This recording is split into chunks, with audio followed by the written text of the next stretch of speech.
Calling it an important milestone, the Brooklyn Center mayor announced Tuesday a new citation and summons policy, changing how the city handles arrests. In many ways, the new policy is not all that new. Reporter Sonia Goins shows details of the plan and how it could impact residents. Now, the policy changes come after a former Brooklyn Center police officer fatally shot Dante Wright back in April. Now, on Tuesday, the city announced that changes to the citation and summons policy are now effective.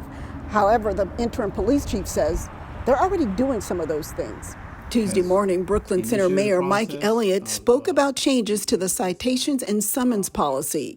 The policy requires Brooklyn Center police officers to only issue citations for misdemeanor and gross misdemeanor offenses when an arrest is not required by law. Mayor Elliott says the changes would help to de-escalate situations. The policy does not apply to felony offenses and allows a person to be held in limited situations when required. Mayor Elliott also says the police chief was involved in the policy change. The police chief has been involved in the process of developing this policy.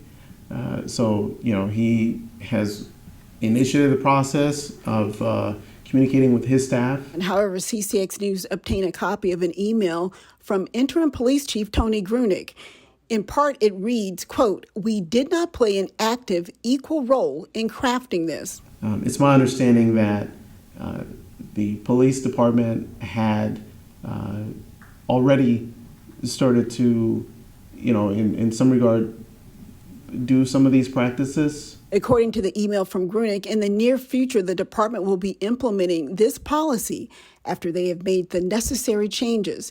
But he doesn't think the new policy will have a major impact on day-to-day operations because the department already does most, if not all, of these things already. Another important aspect of this policy is that it requires officers to keep records specifically identifying the reasons why a person was not issued a citation and released. The city also had input from community members on the policy change. We did steady, consistent engaging of the community because we understood that in this process, we have to prioritize the community every step of the way. The mayor says the policy changes will force the city council to look at its budget.